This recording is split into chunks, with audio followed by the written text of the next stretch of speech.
पाते हैं सम्मान तपोबल से भूतल पर शूर, जाति जाति का शोर मचाते केवल कायर क्रूर।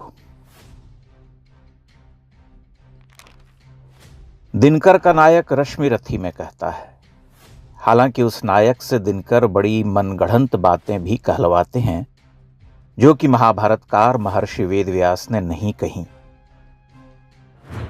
उदाहरण के लिए रंगभूमि में कर्ण की जाति किसी ने नहीं पूछी थी, कुल अवश्य पूछा था, क्योंकि वह प्रतियोगिता ही कुरुवंशियों के लिए थी।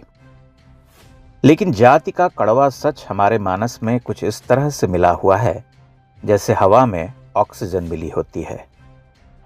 चीफ जस्टिस गवई पर जूते फेंकने की घटना के बाद भारतीय समाज में त्वरित प्रतिक्रिया हुई और बहुत सारे लोग सोशल मीडिया पर जूते फेंकने वाले मनुष्य की जाति खोजने लगे। किसी ने अभिमान में खोजा तो किसी ने सवर्ण बनाम दलित के विचार से खोजा, पर खोजा बहुसंख्य लोगों ने। मेरा नाम है डॉक्टर राकेश किशोर। क्या कोई मेरी जात बता सकता? हो सकता है मैं भी दलित हूँ। यह जाति की खोज हमारे जीवन का परम सत्य है। आश्चर्य है कि हम आधुनिकता की सड़क पर सरपट दौड़ रहे हैं, तकनीक के अश्वों को हाँक रहे, लेकिन जाति की खोज हमने जारी रखी। कोई यूपीएससी की परीक्षा में प्रथम आया तो उसकी जाति की खोज शुरू हुई। कोई मेडिकल टॉपर बना तो लोगों ने उसकी जाति खोजी। शतरंज के खेल में प्राज्ञानंद और डी गुकेश की जातियां भी खूब खोजी गईं। अटकलबाजियों का आकाश जाति के चमकते सितारों से पट गया। सभी खुश हुए, सब ने अपनी मूंछों पर ताव दी। हर प्रतिस्पर्धा का विजेता, हर टॉपर, हर योद्धा खिलाड़ी अपने बुद्धि, विवेक, तप, त्याग, श्रम और शौर्य के लिए कम इन जातिवादियों के लिए जाति से अधिक याद रखा जाता है। एशिया कप के फाइनल में पाकिस्तान को पीटने वाले तिलक वर्मा की जाति भी खूब खोजी गई। किसी के लिए वह कायस्थ थे, किसी के लिए क्षत्रिय और किसी के लिए कुछ और। तिलक वर्मा एक चैंपियन खिलाड़ी थे, लेकिन उनके चैंपियन होने से कहीं महत्वपूर्ण बात थी उनकी जाति।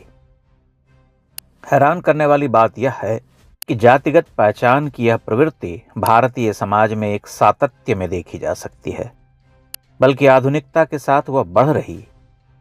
अपनी अपनी जाति के नायकों का गुणगान करने वाला यह देश अपनी जाति के नायक के लिए देश को पीछे कर सकता है।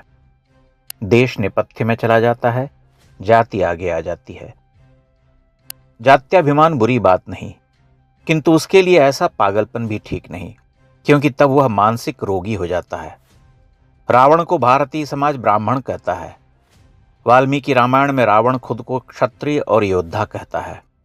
आप इससे सहमत नहीं होंगे, लेकिन यह एक सत्य है कि प्राचीन भारत का समाज इस मामले में कहीं अधिक लचीला और मुक्त था। उसने कर्म के आधार पर वर्ण बनाया था।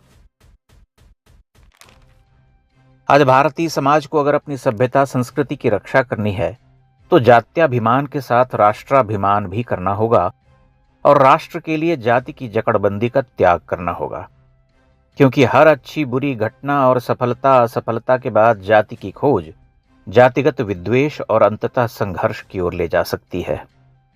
इससे दुर्भाग्यपूर्ण बात क्या हो सकती है कि 21वीं सदी में सबसे तेज गति से बढ़ रहा देश, जो वैश्विक पटल पर अपनी खोई हुई आभा को पुनः प्राप्त कर रहा, वह जातिगत क्षुद्रता भी कर रहा।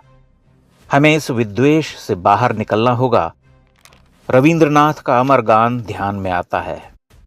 जहां चित्त भय शून्य, जहां सिरोन्नत, ज्ञान मुक्त प्राचीर गृहों के अक्षत, वसुधा का जहां न करके खंड विभाजन, दिन रात बनाते छोटे छोटे आंगन, प्रति हृदय उत्स से वाक्य उच्छ्वसित होते हो, जहां जहां के अजस्र कर्म के सोते, अव्याहत दिशा दिशा देश देश बहते, चरितार्थ सहस्रों विध होते रहते, धारा पथ को न विचारों के ग्रस लेती हो, जहां तुच्छ आचारों की मरु रेती, शतधान जहां पुरुषार्थ, जहां पर सतत सब कर्म भाव आनंद तुम्हारे अनुगत, हे पिता उसी स्वर्गलोक में करो जागृत, निज कर निर्दय ठोकर देकर यह भारत।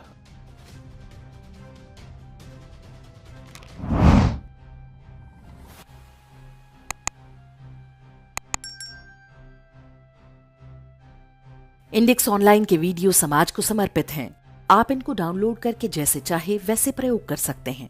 चाहे तो आप हमारे टेलीग्राम चैनल से जुड़ सकते हैं। वहां सारे नए पुराने वीडियो आपको मिल जाएंगे। हमारे सोशल मीडिया लिंक हर वीडियो के डिस्क्रिप्शन में होते हैं। हमारा एकमात्र उद्देश्य हिंदू समाज को जागृत और एकजुट करना है। इसमें सहभागी बने। धन्यवाद।